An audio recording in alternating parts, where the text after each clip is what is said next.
Após confusão com grupos de Traficantes dão evangélicos ordem para fechar ocorrida no terreiros na domingo, Baixada terreiro teve Fluminense. assentamento O último de caso Exu, que aconteceu fica na na semana frente do passada, local, em Duque de destruído Caxias, na quando um segunda-feira. criminoso Polícia exigiu Civil o fechamento de investiga o vários caso. terreiros na Após região. confusão com grupos de Comissão de evangélicos estima, em todo o ocorrida no estado, domingo, cerca de o 100 terreiro teve terreiros assentamento de recebiam Exu, ameaças. que fica na frente do Não tem local, respeito por destruído ninguém, não na tem respeito por segunda-feira. nada. A Polícia gente tem que Civil acatar investiga ou o caso. acata Após ou confusão.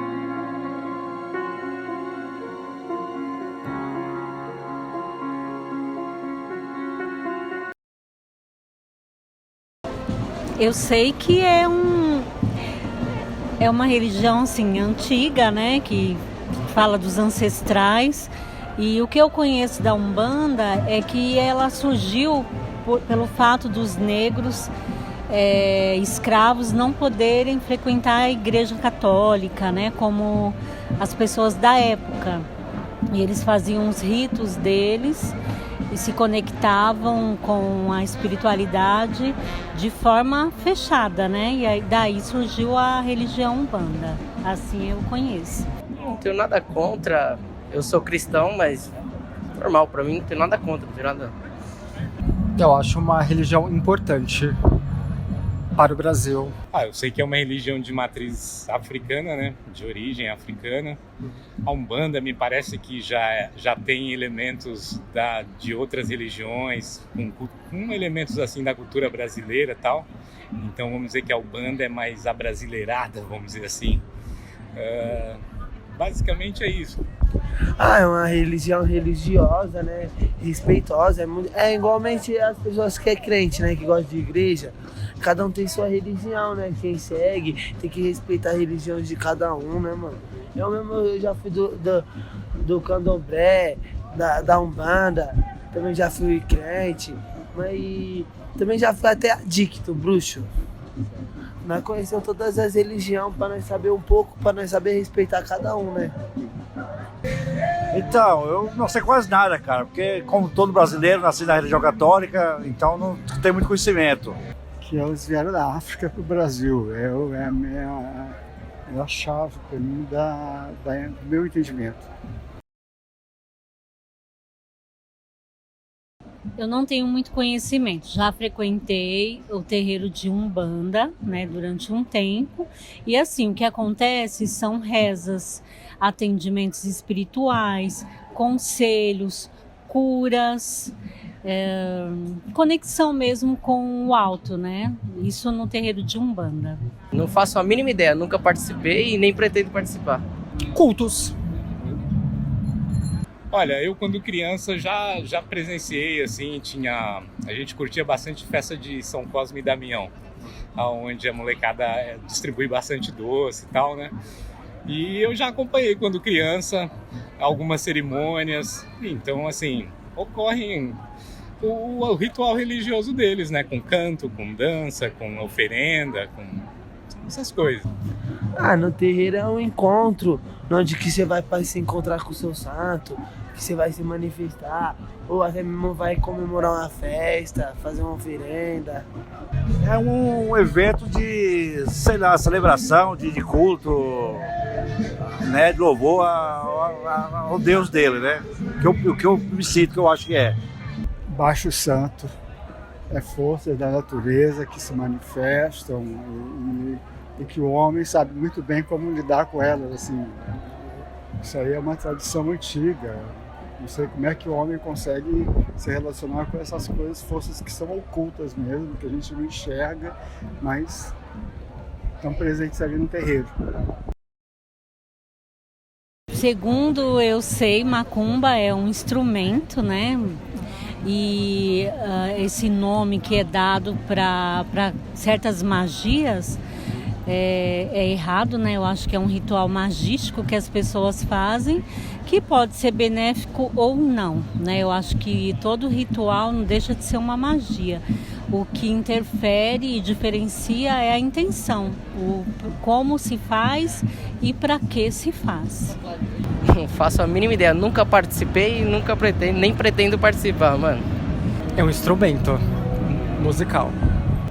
Macumba, Cara, o termo macumba mesmo, eu já vi que tem, na verdade, um significado que não tem nada a ver com o que, sei lá, a maior parte das pessoas meio que assimilaram, assim, como... Mas agora também me escapou aqui qual que era o outro significado, cara, da palavra macumba.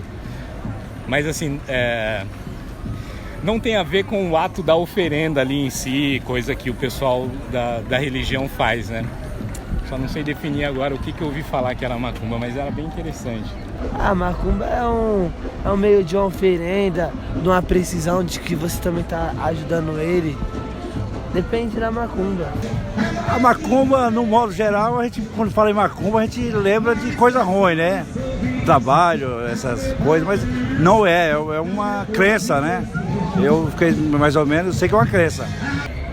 A macumba me parece que é uma espécie de diluição do que veio da África em contato com a realidade daqui, que eram os portugueses que estavam aqui, os índios que estavam aqui. É uma diluição não no sentido negativo, assim, tinha uma mistura mesmo que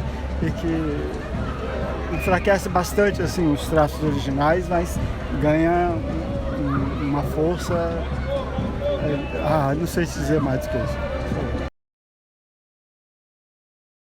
Eu sei que são divindades, né?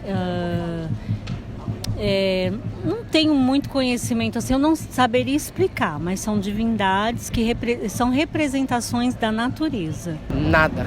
Nunca nem me aprofundei, nunca se aprofundei nisso aí. Que eles são de direita, eles estão ali realmente para proteger a todos nós e cada um tem o seu orixá. Isso é a minha opinião pessoal. Para mim é basicamente a mesma leitura que você tem dos santos e das figuras de outras religiões. Só que com a linguagem deles, com os nomes deles. Então, assim, tem Ogum, tem Iaçã, e que representa também em outras religiões, sei lá, Nossa Senhora, é o equivalente. É só uma leitura diferente, eu acho. Os orixás, tem uns que é bom, tem uns que é ruim, mas eles vêm mais pro bem mesmo, os orixás. Então, também, eu sei pouco também, cara. Sei pouco também. Nada, na verdade. Os orixás, para mim, são entidades que são que interferem na vida do homem, assim, comum. É só isso que eu sei.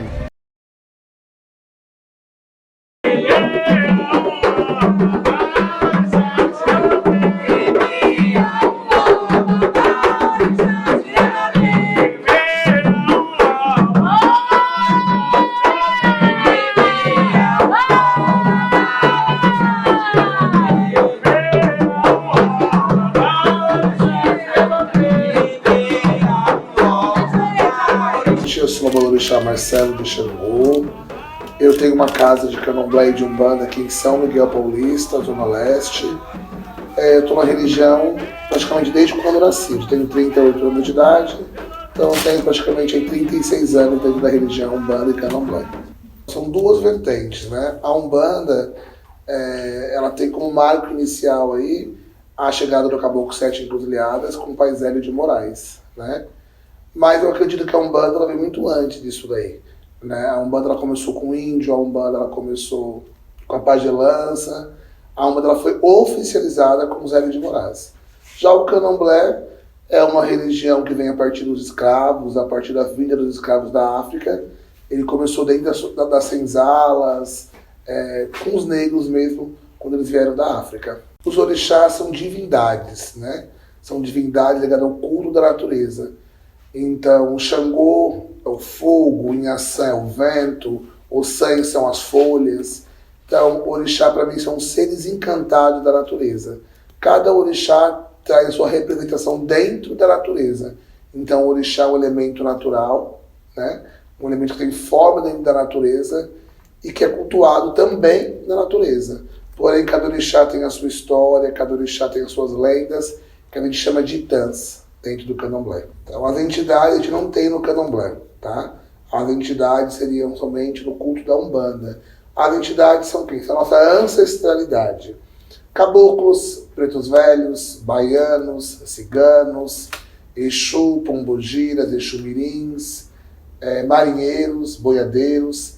Então, entidades, na verdade, são seres diferentes dos orixás, que foram seres encarnados, que tiveram uma vida como a gente tem, foram seres da Terra, digamos assim, e que voltam hoje do plano espiritual para cumprir sua missão. Então, são seres que tiveram vida como a gente. Tá? Essas são as entidades que voltam hoje a prestar caridade e para continuar sua missão aqui na Terra para com a gente. Entidade do Erês, vamos colocar assim, temos duas vertentes aí. Os Erês, na verdade, de qualquer forma, são crianças, são seres que assumem a figura de criança. Algumas pessoas costumam dizer que os Erês nada mais são do que a nossa criança interna. Eu colocar minha criança para fora, minha criança espiritualizada para fora. Dentro da Umbanda, a gente acredita que nem todo Erê é necessariamente uma criança, né? Porém, eles participam da linhagem das crianças. Mas o Erê pode ser um espírito adulto que vem como uma criança para prestar a caridade. Já no Candomblé se acredita muito nisso, que o Erê é a nossa criança interior e que ele é o mensageiro do santo. Ele vem trazer a mensagem do orixá aqui na Terra. Então, essa questão de associar Exu Pombogira ao diabo é uma questão muito antiga, né? E é uma questão muito ligada ao protestantismo, né? Ou evangélicos, como falam, vamos dizer protestantes, que colocaram essa questão do Exu como do diabo, porque Exu é vaidade, Exu é o luxo, Exu é o dinheiro, né? Exu é a ganância, é o poder, e tudo isso tem uma ligação muito forte com o diabo, mas na verdade Exu não é nada disso. As pombagiras não são mulheres da vida, não são as prostitutas. Na verdade, pombagiras são as mulheres empoderadas. Aquela mulher que numa época onde ninguém sabia ler, ela aprendeu a ler, a escrever, ela teve a força de se separar do marido dela, ela conseguiu um poder numa época onde a mulher não tinha poder. E o Exu era os grandes senhores feudais, os grandes médicos, pessoas ligadas ao poder e ao dinheiro. Por isso que poder e dinheiro, para muita gente se fala em diabo e em Satanás. E aí aconteceu essa associação que não é correta, é totalmente equivocada. Exu é a prosperidade, Exu são os caminhos para a gente, na nossa religião. Eu sou muito contra o tema incorporar.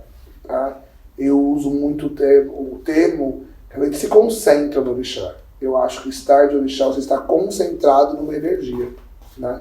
Eu acho que o termo incorporação muito forte. Eu acho que a gente se concentra numa energia, entra na sintonia daquela energia e essa energia flui no corpo da gente e a gente consegue prestar caridade através disso. O sacrifício animal, na verdade, a gente tem que voltar lá na antiguidade. Tá? Hoje os terreiros, como o meu aqui, é um terreiro pequeno, um terreiro na zona urbana, porém as primeiras casas de candomblé eram em sítios, alojavam muitas famílias que na verdade alojavam quem? Alojavam as pessoas, os negros fujões, né? Os quilombolas, digamos assim. Então era muita gente numa comunidade. Então o que eles faziam? Eles sacrificavam o bicho, né? Davam algumas partes ao orixá e o restante alimentava a sua comunidade. Então nenhum bicho era desperdiçado, nenhum bicho era jogado na encruzilhada. O alimento que era servido ao orixá era o mesmo alimento que alimentava aquela comunidade, né?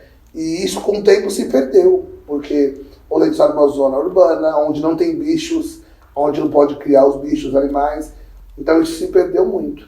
Mas na antiguidade, na verdade, era isso. As pessoas tinham grandes sítios, né, grandes terras, criavam os bichos ali, e aí pegavam o bicho para alimentar o orixá, né, com o egé, que a gente fala que é o sangue, que é a vida do candomblé, e a carne daquele bicho era o que alimentava a comunidade do candomblé, né? E infelizmente hoje se perdeu. Mas até pouco tempo atrás,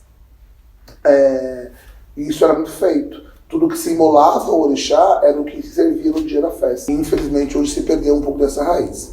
Aqui na minha casa, tudo que é imolado ao orixá, ele vira um sopão, ele vira alimento para alimentar aos irmãos de rua, seguindo essa tradição aí. A Umbanda, ela sacrifica, assim, não todas as vertentes, tá? Hoje em dia a gente temos várias vertentes de Umbanda. A Umbanda branca, a Umbanda traçada, a Umbanda omblé, a Umbanda que veio de Rubens Saraceni, que segue uma linha Rubens Saraceni, foi um grande escritor da Umbanda, mas eu coloco um exemplo meu. A minha mãe, ela é uma umbandista antiga, né, onde o Ogum fala, onde o Xangô fala, e ela sempre teve o sacrifício animal para Exu, né? Então essa vertente que a Umbanda não mata, não são todas. Na verdade, isso começou de Rubens Saraceni para cá, criticar totalmente o sacrifício animal. Mas as Umbandas antigas todas cortavam a Exu e Pombagira, né? Inclusive aquela questão de, eu consegui ver isso, tem 38 anos, de 30 anos atrás, de passar a encruzilhada e ver aquele monte de bicho morto, isso não é de candomblé, como as pessoas pensam. Porque o candomblé, na verdade, ele corta o bicho dentro do Ibá, que é o assentamento do orixá, né? E se aproveita a carne. Então, quando você vê um bicho numa encruzilhada todo lá inteiro, isso é coisa de umbandista, né? Não é uma crítica que eu sou umbandista, mas isso é uma crítica, é uma coisa de Umbanda. Porque o candomblé usa as partes, ele usa, como eu falei agora anteriormente, usa a carne para alimentar a sua comunidade, tá? É que hoje temos muitas vertentes de Umbanda, né? Mas a Umbanda sacrifica sim animal em sua maioria. Porém, para Exu e Pombagira. Então, a gente também tem essa separação de Umbanda e Candomblé. Mas inicialmente não tem a iniciação dentro do Candomblé, iniciar mesmo, é quando eu faço o santo ou raspo a cabeça, como as pessoas dizem. Mas, para me participar do Candomblé, eu não preciso raspar o santo. Pode ser um Abiã. Abiã é aquele que participa, que vem, que frequenta, mas que não é feito, né? Então, para frequentar tanto a Umbanda e Candomblé, eu acho que tem que ter amor e gostar, né? Amor ao orixá e gostar. A casa de orixá é aberta a todos. O sistema de hierarquia, ele é muito mais presente no Candomblé, né? Onde vem o Babalorixá ou Ialorixá. Babá seria o masculino, né? O representante da casa, e Iá, o feminino. Tem casas que tem os dois, mas geralmente sempre tem um cargo maior, né? Um representante maior aquela comunidade. Então vem Babalorixá ou Ialorixá, os Ogã e as Equeres, e depois os cargos, o Candomblé tem muito cargo, né? Mas essa seria a ordem. Babalorixá ou Ialorixá, Ogã e Equeres. Agora dentro da Umbanda, algumas casas usam muito padrinho e madrinha, outros somente pai e mãe, e geralmente não tem essa hierarquia toda de Ogã, Equer, de cargos. É o pai ou o padrinho que é o alicerce total da casa, dentro da Umbanda. Proteção, tanto na Umbanda como no Candomblé, são usados como uma proteção espiritual. Aqui em casa nós temos uns 80 filhos, tá? Porém, digamos que 30 deles estão afiliados, né, que aparecem muito raramente e colaboram muito pouco com a casa. Mas a casa conta atualmente com 80 filhos, e é uma missão muito difícil, é você abdicar a sua vida para viver a vida do outro. E eu, quando aceitei ser chamado de pai, eu tento, na verdade, incorporar realmente o pai e ser como se fosse um pai carnal, ajudar o filho em todas as questões que ele precisa. E isso exige muita abdicação, a gente passa muita raiva, muito nervoso, muito estresse, mas com amor a gente leva a missão à frente. Quando o escravo veio para o Brasil, da África para o Brasil era uma religião totalmente católica, onde quem mandava aqui era a Igreja Católica. E se os negros cultuassem seus deuses, eles seriam queimados pela Inquisição, né? Então eles foram catequizados, assim como os índios foram catequizados, os negros também foram catequizados. Porém, eles não queriam abandonar os seus deuses. E para que eles pudessem fazer isso, o que eles tiveram que fazer é associar Ogum, São Jorge, Exu, Santo Antônio, Inhaçã, Santa Bárbara, Oxum, Nossa Senhora da Conceição, Oxalá, Jesus Cristo, acredito que falei todos aí, Xangô, São Jerônimo, Iemanjá, Nossa Senhora dos Navegantes. Por quê? Eles colocavam a imagem de São Jorge, então para a Igreja Católica eles estavam cultuando São Jorge, mas enquanto na verdade eles estavam cultuando Ogum. Então a gente chama de sincretismo. Foi um sincretismo que é graças a esse sincretismo que o Candomblé conseguiu sobreviver até o dia de hoje. E hoje a gente tem uma divisão muito complicada no Candomblé. Algumas casas seguem esse sincretismo, né? E outras falam que não, que hoje nós não somos mais presos a nada e devemos deixar o sincretismo de lado, tá? Eu, o Babalorixá Marcelo, continuo muito ligado ao sincretismo. Para mim, São Jorge é Ogum, então eu louvo Ogum. E algumas casas de candomblé abominam esse sincretismo, e romperam essa barreira do sincretismo. Mas essa associação se deu na época da escravidão. Eu hoje sou pai de 2 crianças, sou professor de História e Filosofia, docetivo na rede estadual. Então eu tento, na verdade, dosar, mas é uma dosagem bem complicada. Hoje eu me dedico mais à espiritualidade do que à minha vida particular. Prazer a todos, eu sou o Marcelo, de Xangô. Sou iniciado na religião há 16 anos. Hoje eu tenho 32 e entrei na religião aos 16. Hoje eu sou babalorixá, sou iniciado no candomblé, da nação de Quito. Ao contrário do que todo mundo pensa, o candomblé ele não é africano, o candomblé ele é brasileiro.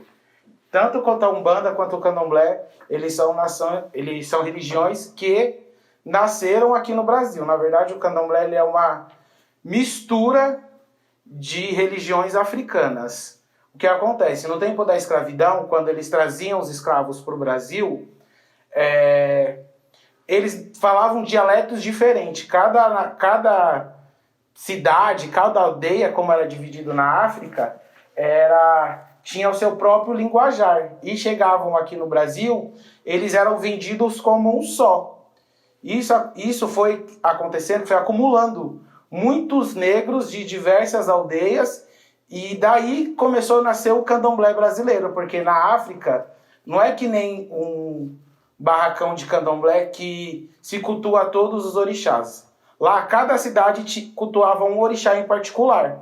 Todo mundo daquela cidade era filho de um determinado orixá. E aqui no Brasil, como houve essa mistura, todo mundo aprendeu a cultuar todos os deuses africanos, e daí nasceu o candomblé brasileiro. Então o candomblé ele não é africano, ele é uma religião de raiz africana, onde a gente pega uma religião que nasceu na África e coloca os costumes brasileiros também, tanto quanto a Umbanda, que existe uma ignorância que fala que o candomblé ele é africano e a Umbanda ela é uma religião brasileira. Não é.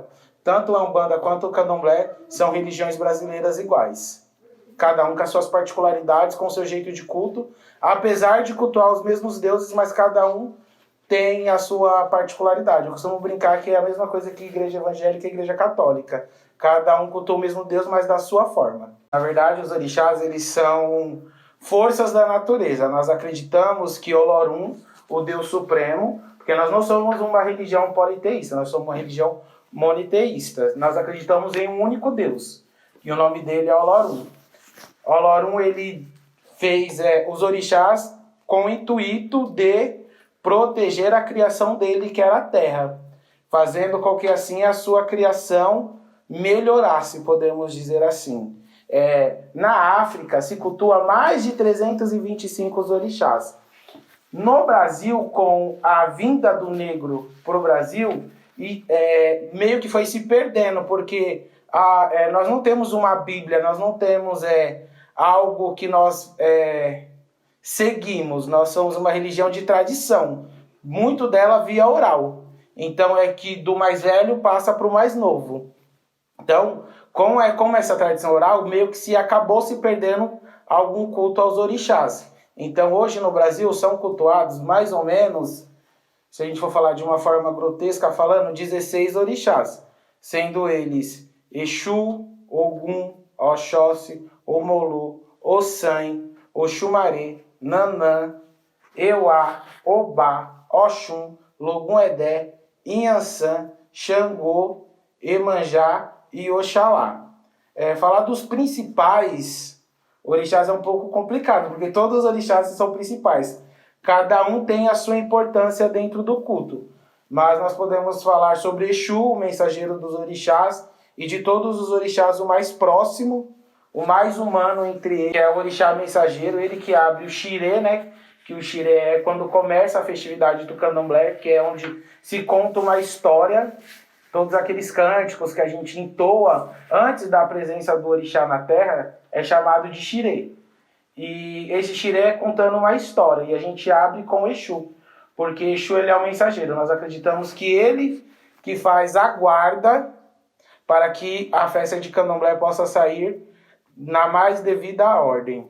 Aí tem também Xangô, que é um orixá muito conhecido. Temos Emanjá, que é a rainha do mar, que de todos que ficou mais popular, que é a mãe de todas as cabeças, né? Que é a nossa grande rainha, que é a mãe que cuida de todos os oris.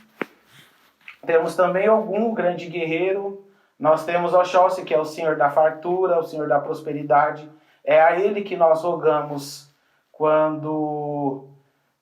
para que não falte alimento à nossa comunidade, que não falte alimento aos nossos.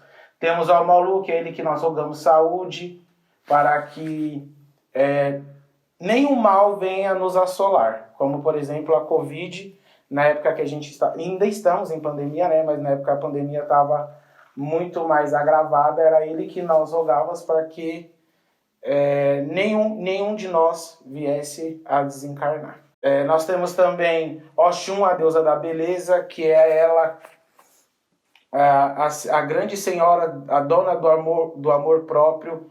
Ela traz essa sedução, esse valor da mulher, que Oxum era uma mulher muito à frente do tempo dela. Ela não precisava de homem, então a gente fala que Oxum, nós rogamos a ela quando nós precisamos do grande amor próprio.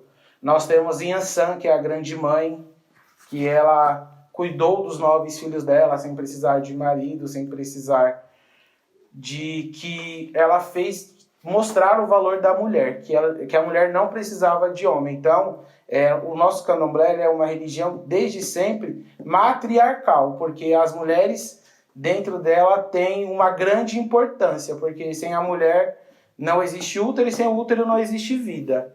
Então, mesmo que nem eu sou babalorixá, a minha casa, a hierarquia maior vem a partir de mim, depois o resto do pessoal vem abaixo, só que sempre a mulher ela é primordial, porque sem a mulher não existe vida. Então nós sempre louvamos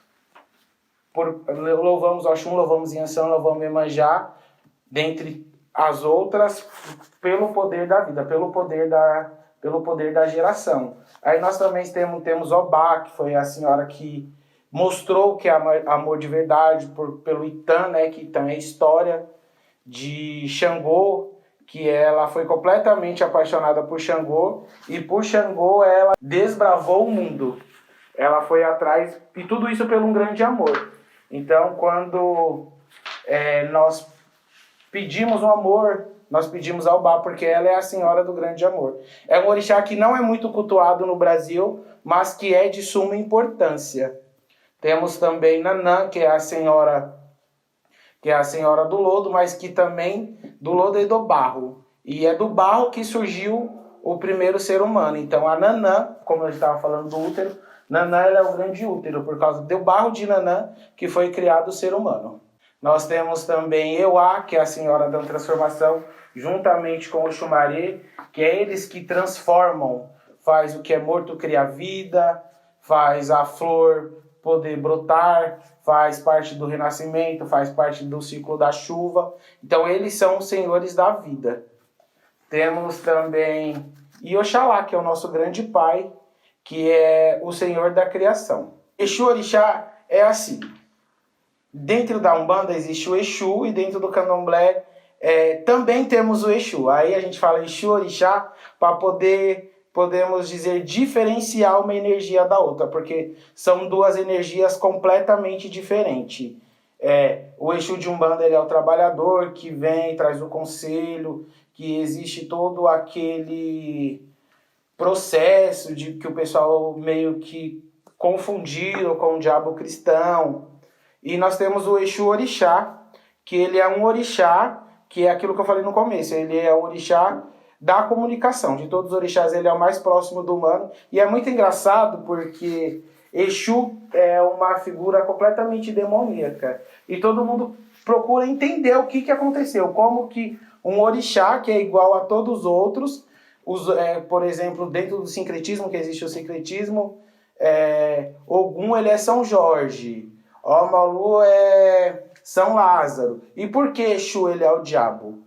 É uma história até muito legal, bem interessante. Antigamente, quando os negros se reuniam para fazer as festas, que hoje virou o candomblé, eles eram muito perseguidos pelos grandes senhores. Então os capatazes iam atrás deles para poder acabar com aquele culto ao demônio.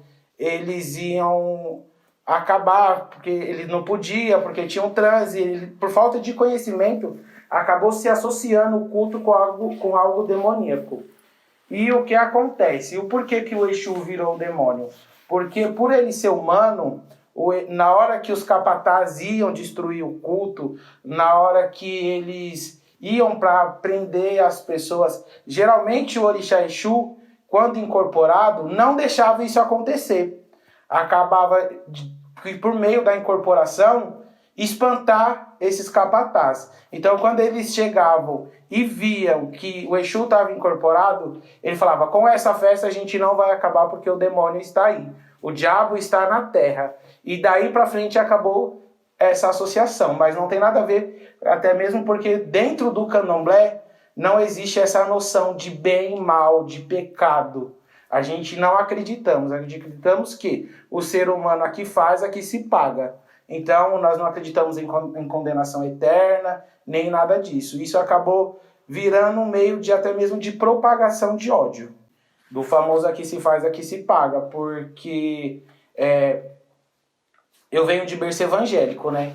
E eu nunca conseguia entender, quando eu ia para a igreja, como o Senhor Criador condenaria a criatura a uma danação eterna pelo simples fato de não seguir uma ordem, de não seguir um jeito de vida. E assim, eu sou homossexual, então eu meio que me condenava por esse motivo. Eu achava que eu não tinha o perdão de Deus, que eu não iria ter, não queria conseguir, por algo que fugia do meu controle. E isso sempre me fez pensar por que Deus fez isso comigo. E quando eu conheci o candomblé, meio que isso caiu por terra, porque eu vi que todos nós somos seres humanos e o que faz a gente ser bom ou ser ruim não é a religião, e sim os nossos atos. Então eu acredito muito na lei do universo. Então por isso que tentamos ser uma pessoa boa para que o bem chegue até nós. Então a incorporação ela é uma coisa meio que é um tabu, né, dentro da nossa religião, porque quem está de fora vê de um jeito e quem está de dentro sente de outro completamente diferente. A incorporação, na verdade, falando do candomblé, a incorporação ela existe para que os terrestres tenham uma ligação direta com os nossos orixás, santos, dependendo da forma que a pessoa queira falar. Então a incorporação ela vem em base de uma festa pública. Nós acreditamos que o sagrado sai do Orum, que é o céu, para vir para o Aie, que é a terra, para poder festejar com os seus filhos. É uma forma de ligação direta com a espiritualidade.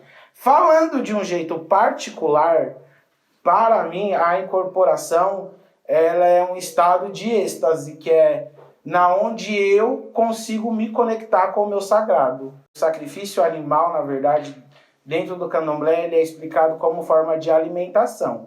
Acredito que quem está assistindo aí nunca chegou e comeu um frango vivo, podemos dizer. Então, existe muito preconceito dentro disso. O sacrifício ele existe para nos ligar com o sagrado e para alimentar a nossa comunidade. Nada mais para que isso.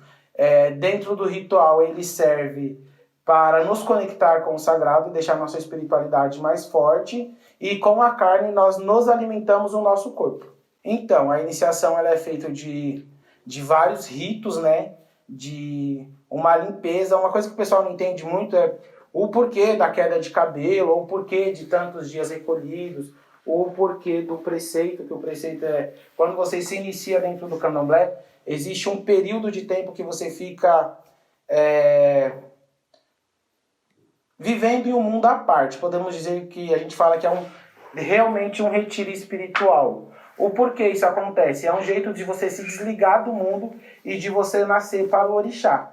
Então a iniciação ela funciona exatamente Desse modo, você se recolhe para você matar aquele seu antigo eu e para que uma nova pessoa dentro de você possa nascer, com outros pensamentos, que você deixe para trás tudo aquilo que não te fez bem para se transformar numa pessoa melhor. As guias, que são chamadas de fios, né? Ela serve para um modo de identificação. Cada orixá ele tem sua cor e é um meio de proteção. E dentro dessa proteção, quem é iniciado da religião vai olhar para o fio e vai saber qual que é o orixá que te protege. Você precisa esquecer das suas vontades como ser humano e pensar no próximo. Você precisa deixar de ser você para poder viver em prol. Então, na verdade, é complicado e não é, porque acreditamos em um dom. E quando você nasce para isso, as coisas acontecem muito natural. Então, na verdade, você ser pai é você ter uma palavra amiga. Porque muitas pessoas entram para o candomblé com a má impressão, porque não é isso que acontece, que você vai não ter mais problemas, que é uma mágica, podemos dizer assim. E eu costumo brincar que o orixá ele não é Harry Potter. Não existe uma porção que você vai lá e faz e a partir daí não existe mais problemas. Mas sim, você ter força de algo superior a você para que você, juntamente com essa força, possa passar por esses problemas. Na verdade, quando você é babalorixá, você é babalorixá o tempo todo. Então, assim, não existe vida pessoal e vida religiosa. Existe você se doar para a religião e, dentro disso, você viver seus momentos. Então, não existe duas pessoas. É uma pessoa só o tempo todo. Então, para mim, é uma coisa bem normal. Não existe complicação. Até mesmo porque minha família também é da religião, né? Meu marido, meus filhos. Então, pra gente é uma coisa normal. Não tem como diferenciar. Falar de uma forma bem rápida, porque são algo que são segredos da religião. O ebó é uma purificação espiritual. O que acontece? Nós de candomblé acreditamos que passando determinados tipos de grãos, determinados tipos de ervas no seu corpo, juntamente com uma reza mágica de invocação, nós vamos te limpar, vamos tirar todos os maus fluidos que existem em você, para que você se transforme numa nova pessoa, ou para que você tenha clareza para passar por aquele momento. Não é uma mágica, né? Você vai fazer um ebó e de repente você não vai ter mais problema, não é isso. Mas nós acreditamos que o ebó é um remédio para a alma. Então, quando você toma esse remédio, os seus problemas carnais eles acabam tendo menos sentido e, com isso, você acaba se preocupando menos com ele. Através disso, você consegue achar a solução mais rápido. Mas, eu costumo dizer que nós somos médicos das almas. Então, a gente cura a alma para que o ser humano possa, podemos dizer, ter uma vida melhor. Aí vem os ritos, que é o ebó, que é o bori. Tudo isso são coisas mais internas. Eu venho de uma família evangélica. Minha mãe é evangélica, fervorosa, e eu me iniciei dentro da religião muito cedo, como eu falei no começo, né? Aos 16 anos. E eu tive que enfrentar esse preconceito dentro da minha casa, porque quando minha mãe descobriu que eu estava no candomblé, ela me deu uma opção, que era: ou você continua em casa e larga o demônio, ou você sai da minha casa. Então, pensa uma mãe falar isso para uma criança, que eu só tinha 16 anos. Foi uma responsabilidade muito grande. Eu tive que pesar muita coisa, porque eu tive que escolher entre minha família ou a minha religião. Mas como eu também falei no começo, no candomblé foi onde eu me encontrei. Todas as respostas que eu procurava para a vida, eu encontrei dentro do candomblé. Então eu optei, na época, por sair da casa da minha mãe, morar numa casa de uma tia minha, e seguir minha religião, que é onde eu estou até hoje. Mas foi muito difícil. Então acho que um ponto negativo dentro da religião foi ver que, infelizmente, as cabeças das pessoas elas são tão pequenas que minha mãe ela foi capaz de abandonar um filho, podemos dizer assim, por causa de um Deus que eu não entendo que Deus é esse, que eu não consigo entender que Deus faz uma mãe abandonar o filho. Mas na minha vida, muitos pontos positivos. Eu cresci dentro do candomblé, né? Então o candomblé ele me ensinou a ser tudo o que eu sei hoje. Então eu devo minha vida a Orixá, eu devo minha vida a Xangô, que é meu pai, e só tenho a agradecer a isso. Então em nenhum momento desses 16 anos eu me arrependi de ter feito essa escolha. Depois de 4 anos eu voltei a conversar com a minha mãe. Hoje a gente tem uma amizade dentro do possível, mesmo ela não entendendo, mesmo ela não procurando se informar pelo preconceito, né, que existe na cabeça das pessoas, que infelizmente é uma coisa muito triste, porque eu não consigo entender como que uma pessoa agrega a uma religião valores tão baixos, sem se dar a oportunidade de entender aquilo. Mas enfim, o ser humano ele é individual e cada um sabe de si. Falta de conhecimento é a chave. E é assim, na verdade, para tudo nesse mundo se precisa de um culpado, né? Então as pessoas meio que colocaram no candomblé a culpa de um problema que é universal, porque na verdade o problema não é o candomblé, o problema é as pessoas. Existem pessoas ruins dentro do candomblé do mesmo jeito que existem pessoas ruins dentro da igreja, do mesmo jeito que existem pessoas ruins dentro do budismo. Então, na verdade, para mim o candomblé ele só foi o culpado. Veio de uma religião que vem de uma matriz negra e automaticamente daí foi se formando um preconceito. Mas você pode procurar, disso eu tenho completamente certeza. Quem liga ao candomblé a uma coisa demoníaca, quem liga ao candomblé a algo ruim, realmente não sabe o que é a força de orixá, não sabe o que é você receber um abraço do sagrado. E dessas pessoas, infelizmente, eu só tenho dó, porque como que uma pessoa prega um Deus superior e é capaz de atacar o próximo? É um preconceito que é milenar, né? Eu acho que cada dia que passa, eu acho que ele é mais rompido, onde a polícia invadia os terreiros, levava os pais de santos presos, torturados, entendeu? Então a gente tem esse histórico aí. Se a gente for contar aí de 100 anos atrás para hoje, a gente tem liberdade de cultuar a nossa fé. Eu saio, por exemplo, trajado de religioso na rua. Então acho que o preconceito ele vai sendo quebrado pouco a pouco. Claro que era para ser muito mais livre hoje, né? Aí existe, sim, esse preconceito, que hoje, a meu ver, é causado pelo fanatismo religioso do protestantismo, né? Eu acho que o preconceito hoje ele vem da religião protestante, que prega a nossa religião como uma religião do demônio, né? Mas quem não é protestante não tem esse preconceito. Eu acho que hoje a causa do preconceito ela vem ligado ao protestantismo.